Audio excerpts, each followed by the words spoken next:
আমন্ত্রণ রাতের বাংলাদেশে আপনাদের সঙ্গে থাকছি আমি দেবাশিস রঞ্জন সরকার। আর শুরুতেই জানাবো শিরোনাম।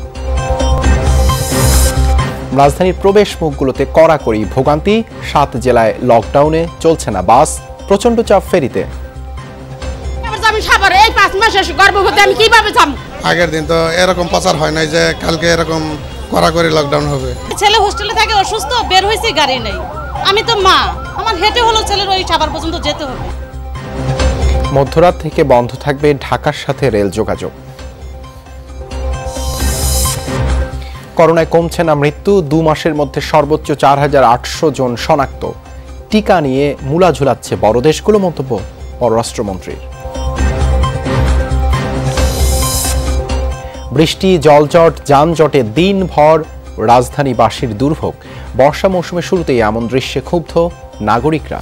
প্রত্যেকদিন বৃষ্টি হইলে সাথে সাথে পানি ভাই। সামনে যে গাতা গুতা এর মধ্যে অনেকে পড়ে গেছে, আমার সামনে 2 জন পড়ছে। বৃষ্টির আগে যদি উন্নয়নগুলো করে ফেলতো তাহলে আমাদের এই অবস্থা হতো না। যে কোনো প্রাকৃতিক দুর্যোগ মোকাবেলায় সক্ষম দেশ বললেন প্রধানমন্ত্রী। ঢাকা বাইপাস প্রকল্পের খরচ বাড়ল 450 কোটি টাকা। এমপিদের কথায় ডিও লেটার দেয়ায় পরিকল্পনা মন্ত্রীর কাছে পররাষ্ট্রমন্ত্রীর দুঃখ প্রকাশ। দুজনের মতভেদের আপাত অবসান। কিছু মাননীয় সাংসদগণ আমার কোনো ব্যাপারে তারা একটু মানসিকভাবে খুব একটা মানে খুশি নন। With due respect to him, আমি মনে করি এটা সঙ্গত ছিল না। কিন্তু ওখানে ইন্টারনাল পলিটিক্স আমার জানা ছিল না, সরল মনে ডিও পাঠায় দিয়েছে। তদন্ত কমিটির জেরার মুখে সাবেক ডেপুটি গভর্নর সুর চৌধুরী ও মনিরুজ্জামান। আর্থিক অনিয়মের বিষয়ে জিজ্ঞাসাবাদ। এছাড়াও রাতের বাংলাদেশে থাকছে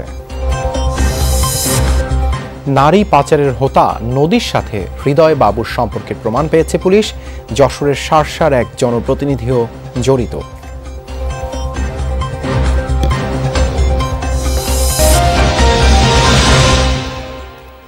এতক্ষণ শিরোনাম দেখছিলেন দর্শক। আপনারা সবাই ঘরে এবং ঘরের বাইরে সব জায়গায় কিছুক্ষণ পরপর হ্যান্ড স্যানিটাইজার দিয়ে হাত ভালোভাবে জীবাণুমুক্ত করে নেবেন। এবারে বিস্তারিত। রাজধানীতে করোনার বিস্তার ঠেকাতে আশেপাশের 7 জেলায় চলছে কঠোর লকডাউন। ভোর 6টা থেকে এসব জেলার যাত্রীবাহী বাহন ও লোকজনকে ঢাকায় ঢুকতে দেওয়া হচ্ছে না। রাজধানীর প্রবেশ মুখগুলোতে বসানো হয়েছে চেকপোস্ট। গতকাল হঠাৎ লকডাউনের সিদ্ধান্তে দূর যাত্রায় বিপাকে পড়েছেন অনেকে। এতদিন সরকারি কাগজেই ছিল কঠোর বিধিনিষেধ, এরই মধ্যে 7 জেলায় হঠাৎ লকডাউনের ঘোষণা, তাই খুব একটা গুরুত্ব দেননি সাধারণ মানুষ। ভোর থেকেই বন্ধ দূরপাল্লার বাস, ঢাকার বাইরে যেতে কিংবা প্রবেশে বিপাকে পড়তে হয় নগরবাসীকে।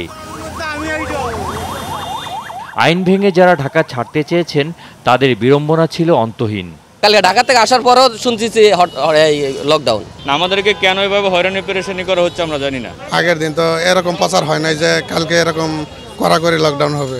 কলেজে অ্যাসাইনমেন্ট দিছে, এই কারণে কলেজে আসছি, বাট আসলাম ভালো। এখন একটা গাড়িও নাই, গাড়ি চলে না, কত কষ্ট হইতেছে। আর বেশি দিন নাই, মনে করেন 2-1 বছরের মধ্যে সমস্ত লোক না খাইয়া মারা যাইব। যেগুলো জরুরি প্রয়োজনে বের হয়েছে তাদেরকে শুধু ছেড়ে দেওয়া হয়েছে, আর বাকি গাড়িগুলো আমরা অনুরোধ করে তাদেরকে বাসায় ফিরে দিচ্ছি। এই জায়গাটায় আমরা বোঝানোরও চেষ্টা করছি, পাশাপাশি আমরা আমাদের যে আইন সে আইন অনুযায়ী ব্যবস্থা নিচ্ছি। রাজধানীর পার্শ্ববর্তী জেলার নারায়ণগঞ্জে কড়া লকডাউনের প্রথম দিনে ঘর থেকে বের হয়ে বিপাকে পড়েন বাসিন্দারা। বিধিনিষেধ মানতে নগরবাসীর উদাসীনতায় প্রশাসনকে বাড়তি বেগ পোহাতে হয়।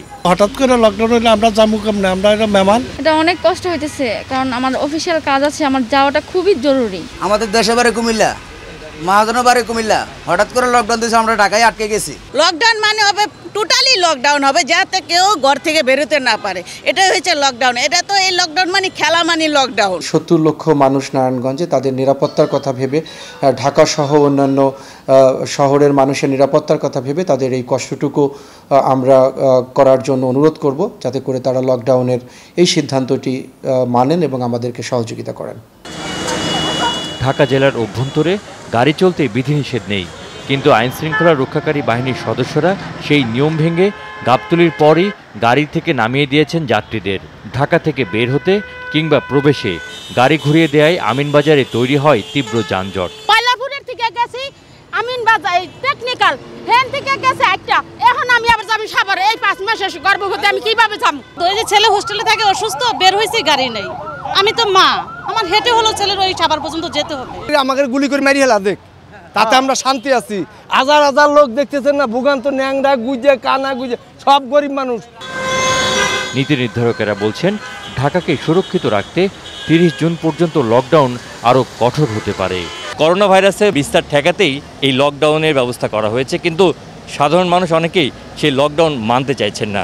প্রথম দিনে অনেকটা কড়াকড়ি হওয়াতে অনেকে ক্ষুব্ধ হচ্ছেন, আর ভুক্তভোগীরা বলছেন যে এই লকডাউন মানার জন্য যে মানসিক প্রস্তুতি সেটি কিন্তু দেওয়ার সময় দেওয়া উচিত প্রশাসনের। নাজমুল হোসেন, যমুনা নিউজ, চাষারা, নারায়ণগঞ্জ। এদিকে আজ রাত 12টা থেকে ঢাকার সাথে সারা দেশে ট্রেন চলাচল বন্ধ থাকবে। তবে আন্তনগর চিত্রা, দ্রুতযান, কুড়িগ্রাম, লালমনি ও পঞ্চগড় এক্সপ্রেস ঢাকায় পৌঁছার পর রাত 12টার পরেও যাত্রী নিয়ে পুনরায় ছেড়ে যাবে। যেসব যাত্রী বুধবার ও এর পরের তারিখের জন্য টিকিট কিনেছেন তারা প্রজ্ঞাপন প্রকাশের পর কাউন্টার থেকে টাকা ফেরত নিতে পারবেন। ঢাকার সাথে চলাচল বন্ধ থাকলেও জেলা পর্যায়ে ট্রেন চলাচল স্বাভাবিক থাকবে। আগের 2 দফার পর গেল 24 মে হতে 50 ভাগ যাত্রী নিয়ে আন্তনগর ট্রেন চলাচল করছিল। ঢাকার চারপাশে 7 জেলায় কঠোর লকডাউনের পর সেটিও বন্ধ হয়ে গেল। রাজধানীর বস্তি ও বস্তি সংলগ্ন এলাকার 71% মানুষের শরীরে করোনার অস্তিত্ব পাওয়া গেছে। চট্টগ্রামে এই হার 55%। দুপুরে ব্রিফিংয়ে ICDDRB জানায় যে করোনার উপসর্গ ও উপসর্গহীন মানুষের উপর চালানো গবেষণায় এই তথ্য পাওয়া গেছে। গবেষকরা জানান এই 2 শহরের চূড়ান্ত তথ্য নয়, অধিকতর গবেষণায় আরও বিস্তারিত তথ্য পাওয়া যাবে।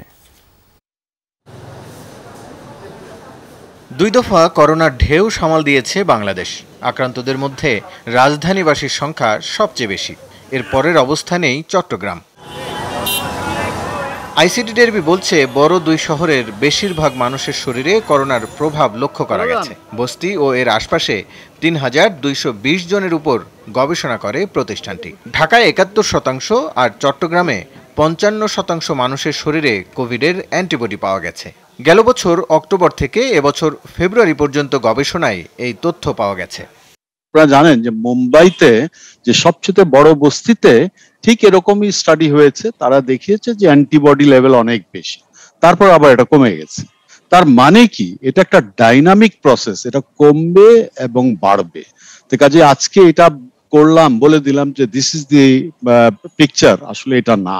হয়তো ডক্টর রুবহানা, ডক্টর রাজ্জাককে এই ধরনের গবেষণা আরো চালিয়ে যেতে হবে। জানানো হয় অ্যান্টিবডি পাওয়া 70.6% নারী আর পুরুষ 66%। বয়স্ক ও তরুণদের করোনা আক্রান্তের হার প্রায় সমান। তবে কেবল 35.5% শরীরে মৃদু উপসর্গ ছিল।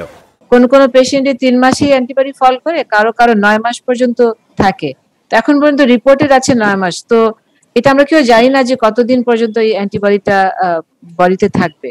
আর এই জন্য হার্ড ইমিউনিটি নিয়ে এত কথাবার্তা আগে হচ্ছিল, এখন আর কেউ বলে না, বিকজ হার্ড ইমিউনিটি এখানে আসলে একটা ডিফিকাল্ট জিনিস।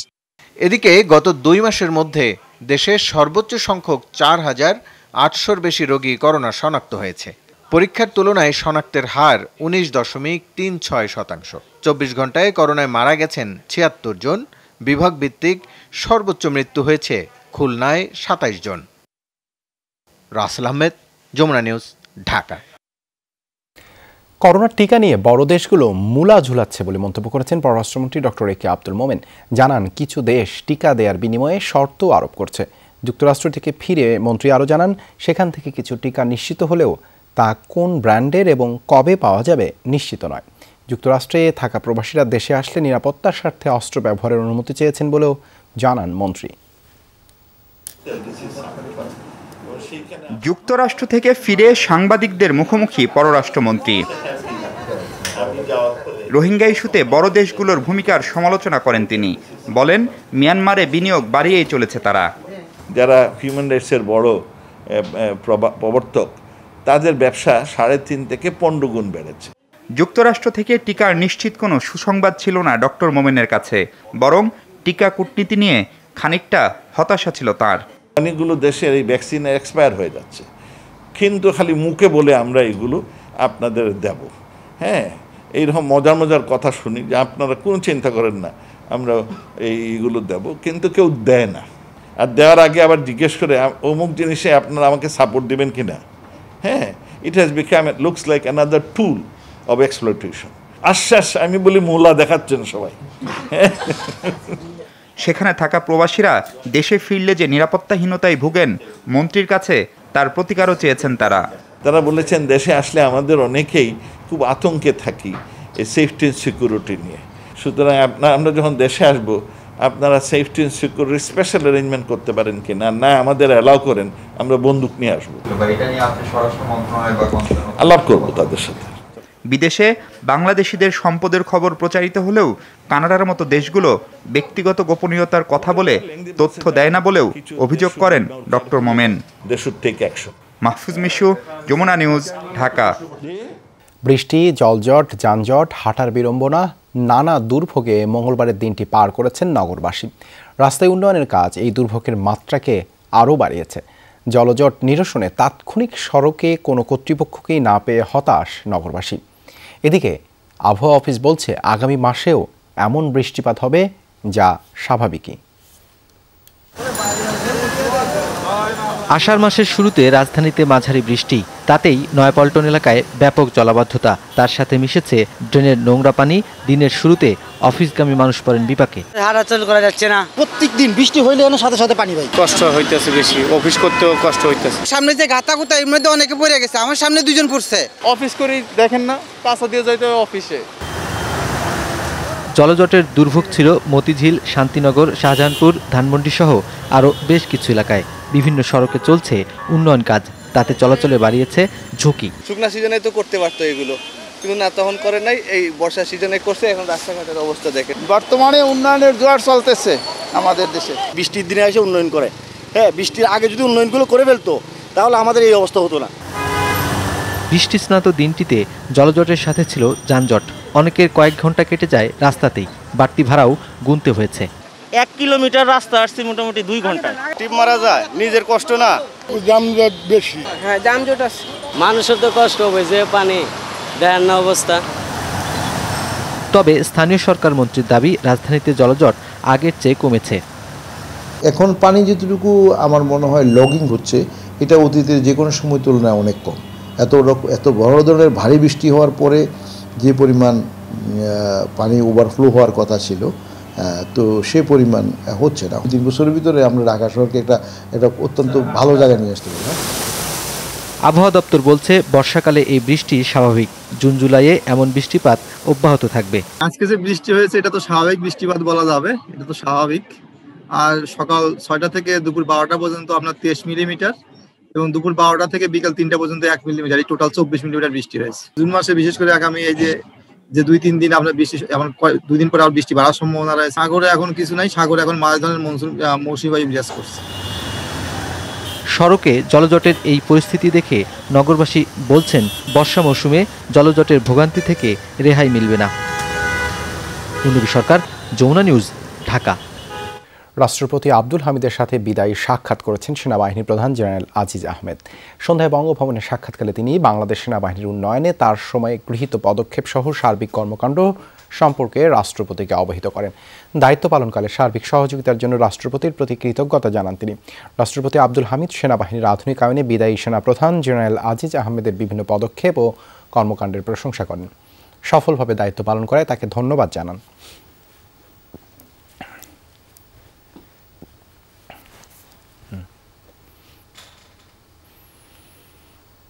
ঢাকা বাইপাস 4 লেন প্রকল্পের খরচ এক লাফে বাড়ল 438 কোটি টাকা। 236 কোটি টাকার মূল প্রকল্পের ব্যয় বেড়ে দাঁড়িয়েছে 674 কোটি টাকায়। একই সঙ্গে এই প্রকল্পের মেয়াদ বৃদ্ধির প্রস্তাবও অনুমোদন দিয়েছে একনেক। দুর্যোগ ঝুঁকি হ্রাসে বঙ্গবন্ধু শীর্ষক বইয়ের মোড়ক উন্মোচন করে প্রধানমন্ত্রী বলেন, যত প্রাকৃতিক দুর্যোগই আসুক মোকাবেলায় সক্ষম দেশের মানুষ। যানজটের যন্ত্রণা থেকে রেহাই পেতে ঢাকার ভেতর প্রবেশ ছাড়াই পূর্বাঞ্চল থেকে সড়কপথে উত্তরাঞ্চলের সংযোগ করে দেবে ঢাকা বাইপাস 4 লেন সড়ক। তবে বাস্তবায়নের মাঝপথে এসে দ্বিগুণের বেশি বাড়ল এই প্রকল্পের ব্যয়। প্রধানমন্ত্রী শেখ হাসিনার সভাপতিত্বে একনেক বৈঠকে ব্যয় বৃদ্ধির এই প্রস্তাব অনুমোদন দেওয়া হয়। বলা হচ্ছে জমি অধিগ্রহণ, পরামর্শক ব্যয়সহ একাধিক কারণে support to Joydebpur, Debagram, Bhulta, Madanpur Dhaka bypass সড়ক পিপিপি প্রকল্পের ব্যয় বাড়ছে। এখানে মাননীয় প্রধানমন্ত্রী এবং সবাই ইটসেলফ একটা মনোভাব ছিল যে এইটা অনেক সময় লেগে যাচ্ছে, ডিলেড প্রজেক্ট বলবো আমরা। এইটা নিয়ে মাননীয় প্রধানমন্ত্রী আমাদেরকে বলেছেন সংশ্লিষ্ট কর্তৃপক্ষকে যে এখন কোমর বেঁধে নামও জোরে এবং তাড়াতাড়ি শেষ করেন। সভায় গ্রাম অঞ্চলে সুপেয় পানির ব্যবস্থা নিশ্চিত করার নির্দেশনা দেন প্রধানমন্ত্রী। এ সময় গাজীপুরকে পরিকল্পিত শহরে রূপান্তরের উদ্যোগ নেবারও অনুশাসন দেয়া হয়। ট্যাঙ্কিগুলো আমরা গ্রামে স্থাপন করে বাড়ি বাড়ি মা চাচিদেরকে সরাসরি 24 ঘন্টা ওয়াটার সাপ্লাই দেব। আমাদের সরকার প্রধানের যে ঘোষণা গ্রাম হবে শহর, সেই প্রেক্ষিতে এইটা একটা বিশাল জায়েন্ট পদক্ষেপ। একনেক সভা শুরুর আগে দুর্যোগ ঝুঁকির আসে বঙ্গবন্ধু শীর্ষক বইয়ের মোড়ক উন্মোচন করেন প্রধানমন্ত্রী। বলেন, যে কোনো প্রাকৃতিক দুর্যোগ মোকাবেলায় সক্ষম দেশের মানুষ। ঘূর্ণিঝড় বা জলোচ্ছ্বাস বা যে কোনো প্রাকৃতিক দুর্যোগ মোকাবেলা করবার মতো আত্মবিশ্বাস আমরা পেয়েছি এবং তার পরিকল্পনা বা এটা করার যে উদ্যোগ সেটাও আমরা নিতে পেরেছি। বিশ্বের যে কোনো দুর্যোগ প্রবণ এলাকার জন্য অনুকরণীয়। মোট 4116 কোটি টাকা ব্যয়ে 10 প্রকল্পের অনুমোদন দেয় জাতীয় অর্থনৈতিক পরিষদের নির্বাহী কমিটি একনেক। রেইন ওয়াটার হারভেস্টের জন্য আরও কাজ করতে হবে। রিমন রহমান, যমুনা নিউজ, ঢাকা। পররাষ্ট্রমন্ত্রীর সাথে পরিকল্পনা মন্ত্রীর টানাপোড়েনের আপাত অবসান হয়েছে। এম এ মান্নান বলেন, তাকে না জানিয়ে 5 এমপির কথায় আব্দুল মোমেনের ডিও লেটার দেয়া ঠিক হয়নি। তবে দুঃখ প্রকাশ করে পররাষ্ট্রমন্ত্রী বলেছেন, এ নিয়ে কথা বলবেন পরিকল্পনা মন্ত্রীর সাথে। এছাড়া তিনি স্থানীয় রাজনীতির শিকার বলেও মন্তব্য করেন।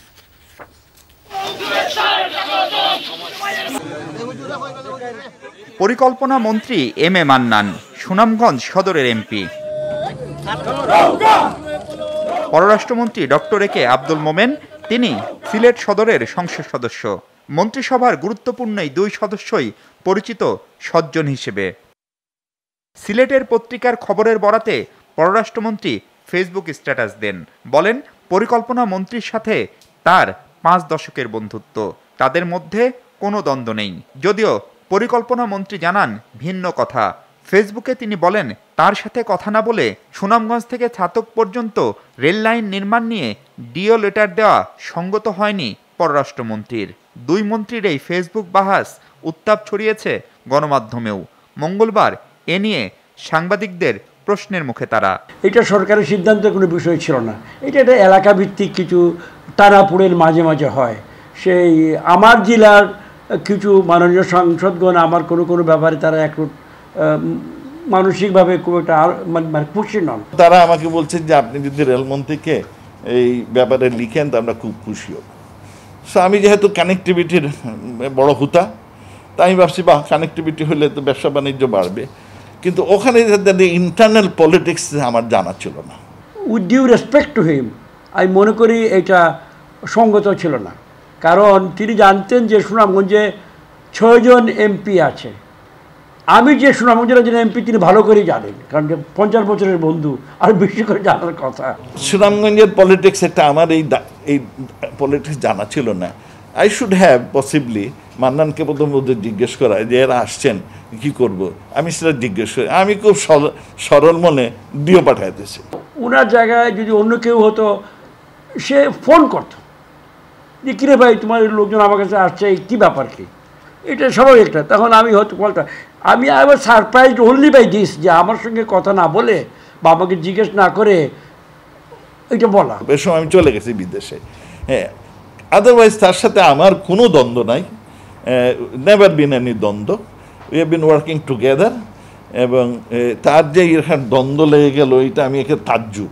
হ্যাঁ, I feel sorry about it. সাধারণ মানুষের প্রত্যাশা এর মধ্য দিয়ে অবসান হবে মান্নান মোমেন চলমান বিতর্ক।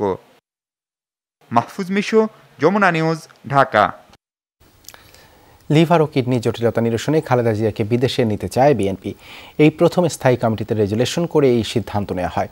প্রয়োজনীয় ব্যবস্থা করতে সরকারের প্রতি আহ্বান জানান মহাসচিব মির্জা ফখরুল ইসলাম আলমগীর। অভিযোগ করেন, অপরিকল্পিত লকডাউনে করোনা পরিস্থিতি নিয়ন্ত্রণের বাইরে চলে গেছে। দুপুরে গুলশানে সংবাদ সম্মেলনে এই অভিযোগ করেন তিনি। প্রায় 2 মাস চিকিৎসা শেষে গত শনিবার রাতে হাসপাতাল থেকে বাসায় ফেরেন বিএনপি চেয়ারপারসন খালেদা জিয়া। মঙ্গলবার চেয়ারপারসনের সবশেষ শারীরিক অবস্থা জানান বিএনপি মহাসচিব। কোভিড-19 করোনা ভাইরাস চলে গেলেও পোস্ট কোভিড জটিলতায় এবং দীর্ঘদিন কারাগারে থাকার কারণে কোনো চিকিৎসা না হওয়ায় হার্ট, লিভার ও কিডনির সমস্যা বেশ জটিল হয়ে ওঠে। উন্নত চিকিৎসার জন্য খালেদা জিয়াকে বিদেশ নিতে অনেক দিন থেকেই উদ্যোগে ছিল তার পরিবার। তবে প্রথমবারের মতো আনুষ্ঠানিকভাবে দলের পক্ষ থেকে সরকারের কাছে বিদেশ নেয়ার আহ্বান জানানো হলো। এর আগে আমরা বলিনি, আপনার পরিবার বলেছিল। আমরা এবার আমাদের পার্টির সিদ্ধান্ত মানে স্ট্যান্ডিং কমিটির মিটিংয়ে রেজলিউশন নিচ্ছি যে তার বিদেশে চিকিৎসা দরকার। সুতরাং এর জন্য যা কিছু করা দরকার সরকারের করা উচিত ইমিডিয়েটলি। তারপরের যে স্টেপসগুলো আছে বা আছে সেগুলো তো পরবর্তীকালে আলাপ আলোচনা করে আমরা সেই সিদ্ধান্ত গ্রহণ করব। রাজনীতির পাশাপাশি সমসাময়িক নানা ইস্যুতে কথা বলেন মির্জা ফখরুল। অভিযোগ করেন অপরিকল্পিত লকডাউনে জটিল হয়েছে করোনা পরিস্থিতি। প্রথমে সাধারণ ছুটি ও পরে অপরিকল্পিত লকডাউনে পরিস্থিতি ক্রমশ নাগালের বাইরে চলে গেছে। সভায় অবিলম্বে টিকা সংগ্রহ বিতরণের সুস্পষ্ট রোডম্যাপ ঘোষণা করার দাবি জানানো হয়। মহামারীতে নিত্যপণ্যের দাম বাড়ার অভিযোগ এনে বাণিজ্য মন্ত্রীর পদত্যাগও দাবি করেছেন বিএনপি মহাসচিব। বাণিজ্য মন্ত্রীর পদত্যাগ করা উচিত বলে সভা মনে করে। শরীফুল ইসলাম খান, যমুনা নিউজ, ঢাকা। রাজনীতিতে হিংস্রতা আর ষড়যন্ত্রের হোতা বিএনপি। সকালে ডিটিসি এর বোর্ড সভায় ভার্চুয়ালি যুক্ত হয়ে এই মন্তব্য করেন সেতুমন্ত্রী ওবায়দুল কাদের। রাজনীতিতে হিংস্রতা আর ষড়যন্ত্রের হোতা বিএনপি। সাম্প্রদায়িক অপশক্তিকে সাথে নিয়ে তারাই দানবীয় আচরণ করেছে। গত ২৬ মাস এদেশের মানুষ তা দেখেছে। শত উস্কানির বিপরীতে শেখ হাসিনা অত্যন্ত সহনশীলতার সাথে পরিস্থিতি মোকাবিলা করেছেন। আন্তর্জাতিক মানব পাচারকারী চক্রের মূল হোতা নদী ওরফে জয়া সহ 7 জনকে গ্রেপ্তার করেছে হাতিরঝিল থানা পুলিশ। সোমবার রাতে নড়াইল ও যশোরের সীমান্ত এলাকা থেকে তাদের গ্রেপ্তার করা হয়। নদী ও হৃদয় বাবু একে অপরের ঘনিষ্ঠ। মানব পাচারের সাথে যশোরের সারসার এক ইউপি সদস্যের সম্পৃক্ততাও পাওয়া গেছে বলে জানিয়েছে পুলিশ। সম্প্রতি ভারতে গ্রেপ্তার হয় টিকটক হৃদয়। তার দেওয়া তথ্যের ভিত্তিতে নড়াইল ও যশোরে অভিযান চালিয়ে নারী পাচার চক্রের অন্যতম হোতা নদীসহ বেশ কয়েকজনকে গ্রেপ্তার করে হাতিরঝিল থানা পুলিশ। হাতিরঝিল থানার মামলা 19 তারিখের যে মামলা হয়েছে সেই মামলার এজাহারভুক্ত আসামি। সংবাদ সম্মেলনে পুলিশ জানায় 2015 সাল থেকে নারী পাচারের সাথে জড়িত চক্রটি। তারা ভারত ও বাংলাদেশে শক্তিশালী সিন্ডিকেট গড়ে তুলেছিল। জানানো হয় নদী ও হৃদয়ের ঘনিষ্ঠ যোগাযোগ রয়েছে। 2015 সালে তার বিবাহ বিচ্ছেদের পর থেকে সে ভিন্ন পথে চলে আসে এবং বিভিন্ন এই সমস্ত কার্যক্রমে সে নিজেকে জড়িয়ে ফেলে। নদী, হৃদয়বাবু এবং আরও 2-1 নাম যেগুলো আমরা আগে উল্লেখ করেছিলাম তাদের সঙ্গে তাদের ঘনিষ্ঠ সম্পর্ক এবং এদের সহযোগিতায় তারা পাচার কাজে জড়িত ছিল। গ্রেপ্তারকৃতদের কাছ থেকে ভারতের আধার কার্ড সহ গুরুত্বপূর্ণ কাগজপত্র জব্দ করেছে পুলিশ। পুলিশ বলছে এই নারী পাচার চক্রের সাথে যশোরের সারসা উপজেলার একজন ইউপি সদস্য জড়িত। প্রাথমিক জিজ্ঞাসাবাদে জানতে পেরেছি যে ওই এলাকার কিছু কিছু জনপ্রতিনিধিও তাদেরকে সহযোগিতা করেছে। তো আমরা তদন্তের পর্যায়ে শেষ পর্যায়ে এসে হয়তো বলতে পারবো যে কারা কারা তাদের নামগুলি আমরা পেলে বিস্তারিত তাদের বিষয়ে আমাদের আরও অবহিত করতে পারবো। পুলিশ বলছে রিমান্ডে নিয়ে জিজ্ঞাসাবাদ করা হলে তাদের কাছ থেকে নারী পাচার চক্রের গুরুত্বপূর্ণ তথ্য মিলবে। নাজমুল সাইদ, যমুনা নিউজ, ঢাকা। এসএসসি ও এইচএসসি পরীক্ষার বিষয়ে সিদ্ধান্ত শিগগিরই নেওয়া হবে বলে জানিয়েছেন শিক্ষামন্ত্রী ডাক্তার দীপু মনি। আজ 43 লাখ শিক্ষার্থীকে উপবৃত্তি ও টিউশন ফি প্রদান সংক্রান্ত এক ভার্চুয়াল অনুষ্ঠানে এই কথা জানান। শিক্ষামন্ত্রী বলেন, এসএসসি ও এইচএসসি পরীক্ষার্থীরা ভীষণ উদ্বেগের মধ্যে রয়েছে, খুব শিগগিরই সিদ্ধান্ত জানিয়ে দেওয়া হবে। শিক্ষামন্ত্রী বলেন, প্রধানমন্ত্রী শিক্ষা সহায়তা ট্রাস্টের সমন্বিত উপবৃত্তি কর্মসূচির আওতায় 43 লাখ শিক্ষার্থীকে উপবৃত্তি ও টিউশন ফি ইএফটির মাধ্যমে সরাসরি শিক্ষার্থীদের কাছে পৌঁছে যাবে। অনুষ্ঠানে 10টি শিক্ষা প্রতিষ্ঠানের 16 জন শিক্ষার্থী অংশ নেন।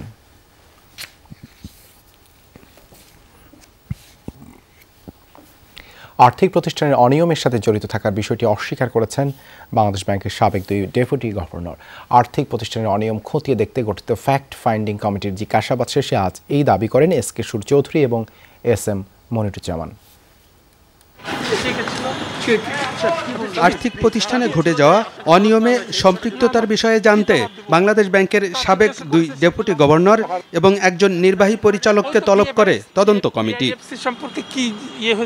তদন্ত কমিটির ডাকে সাড়া দিয়ে মঙ্গলবার সকাল 11:30টায় বাংলাদেশ ব্যাংকে হাজির হন সাবেক ডেপুটি গভর্নর SK সুর চৌধুরী। প্রায় 2 ঘন্টা জিজ্ঞাসাবাদ শেষে বেরিয়ে যান তিনি।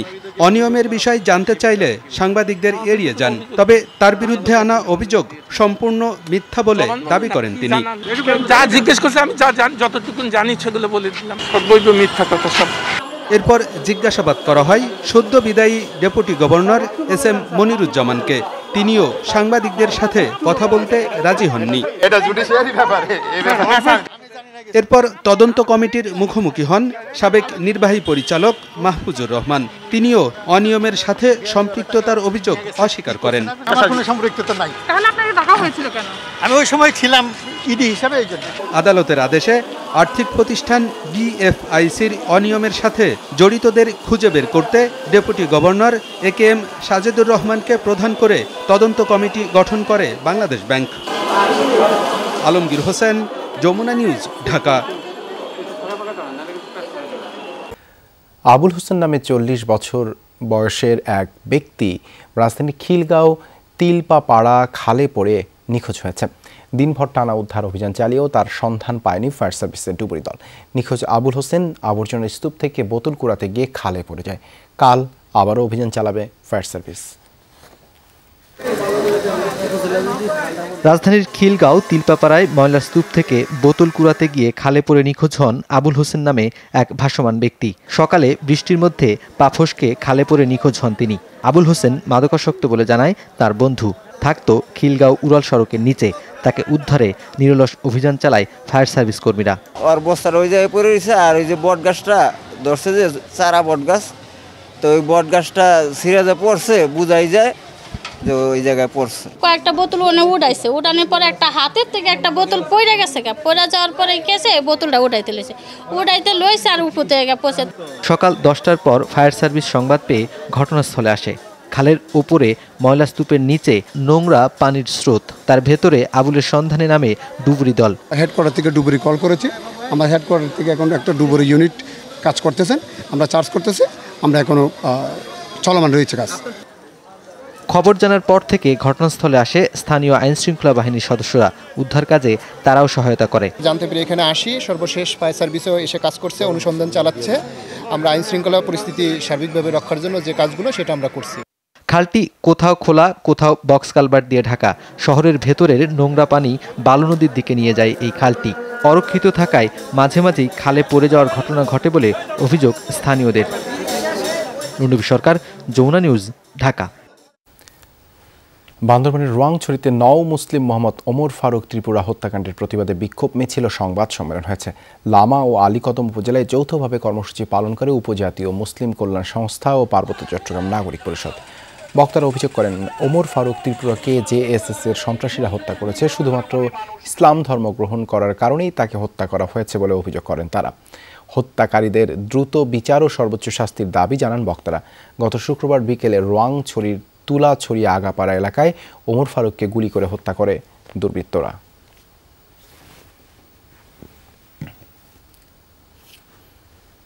আবারও উত্তাল জেরুজালেমের শেখ জাররা এলাকা। সোমবার ইহুদি দখলদার এবং ফিলিস্তিনিদের মধ্যে হয় সংঘাত। আহত হয়েছেন বেশ কয়েকজন বাসিন্দা। পরিস্থিতি মোকাবেলায় স্টান গ্রেনেড এবং জলকামান ব্যবহার করে ইসরায়েলি সেনাবাহিনী, এছাড়া অঞ্চলটির ফিলিস্তিনি ঘরবাড়িতেও সাঁড়াশি অভিযান চালানো হয়। মূলত মুসলিম পরিবারগুলোকে জোরপূর্বক উৎখাতের জন্যই কিছুদিন পর পর সংঘাতে জড়ায় ইহুদি দখলদাররা। বিষয়টি ঘিরে আদালতে এখনও শুনানি মুলতবি রয়েছে। এপ্রিল মাসে এই ইস্যুতে শুরু হয় গণ্ডগোল, যা এক পর্যায়ে গড়ায় সর্বাত্মক ইসরায়েল হামাস সংঘাতে। প্রাণ হারান 2.5 শতাধিক ফিলিস্তিনি। পরে মিশরের মধ্যস্থতায় 11 দিন পর কার্যকর হয় অস্ত্রবিরতি। ঢাকা প্রিমিয়ার লিগের ম্যাচে এবার ইনজুরিতে পড়েছেন জাতীয় দলের অন্যতম সেরা ব্যাটসম্যান মুশফিকুর রহিম। বাহাতের আঙুলে চির ধরায় লিগে বাকি ম্যাচগুলোতে আর অধিনায়ক মুশফিককে পাবে না তার দল। তবে জিম্বাবুয়ে সিরিজে মুশফিক খেলতে পারবেন বলে আশা সংশ্লিষ্টদের। ঢাকা প্রিমিয়ার লিগ খেলতে গিয়ে ইনজুরিতে পড়া জাতীয় দলের ক্রিকেটারদের তালিকাটা দিন দিন আরও লম্বা হচ্ছে। তামিম ইকবাল, মুস্তাফিজুর রহমান, তাসকিন আহমেদের পর এবার তালিকায় যোগ হলেন মুশফিকুর রহিম। ইনজুরি থেকে সুস্থ হয়ে সোমবার গাজী গ্রুপের বিপক্ষে ম্যাচ খেলেছেন লিটন দাস, কিন্তু সেই ম্যাচেই আঙুলে চোট পেয়েছেন মুশি। আঘাত নেহাত কম নয়, বাম হাতের তর্জনীতে ফাটল ধরা পড়েছে এই ক্রিকেটারের। দেওয়া হয়েছে 1 সপ্তাহের পূর্ণাঙ্গ বিশ্রাম। তাই তো ঢাকা লিগের বাকি ম্যাচগুলোতে আর অধিনায়কের সার্ভিস পাবে না আবাহনী। মুশফিকুর রহিম গতকাল কিপিং করার সময় বাম হাতের তর্জনীতে ব্যথা পায়। গতকাল এক্সরে করা হলেও আজ সিটি স্ক্যান করার পর সূক্ষ্ম সির ধরা পড়ে। 1 সপ্তাহ পর ইনজুরি মুক্ত হবার কাজ শুরু করবেন মুশি। তাহলে প্রশ্ন উঠছে, জিম্বাবুয়ের বিপক্ষে টেস্ট সিরিজে দেশের সেরা এই ব্যাটসম্যানের সার্ভিস কি পাবে না বাংলাদেশ? এমন শঙ্কা থাকলেও আশ্বস্ত করছেন সংশ্লিষ্টরা। চোট গুরুতর নয় বলছেন আবাহনীর ফিজিও। আপাতত তাকে 1 সপ্তাহ বিশ্রামে থাকতে হবে, তবে জিম্বাবুয়ে সফরে গিয়ে টেস্ট খেলতে পারবে বলে আশা করি। এদিকে ইনজুরিতে পড়ার আগেই জিম্বাবুয়ে সিরিজের টি-20 থেকে ছুটি চেয়েছেন মুশফিকুর রহিম। ইতিমধ্যেই তা মঞ্জুরও করেছে বোর্ড। আমরা চিঠি পেয়েছি মুশফিককে, এবং ওর যে যুক্তিটা দিয়েছে সেটাও কিন্তু খুবই ভালো। হাসানুর রহমান, যমুনা স্পোর্টস, ঢাকা। এই ছিল রাতের বাংলাদেশে। আবারও মনে করে দিতে চাই, আপনারা সবাই ঘরে এবং ঘরের বাইরে সব জায়গায় কিছুক্ষণ পরপর হ্যান্ড স্যানিটাইজার দিয়ে হাত ভালোভাবে জীবাণুমুক্ত করে নেবেন। এতক্ষণ আমাদের সাথে থাকার জন্য ধন্যবাদ সবাই।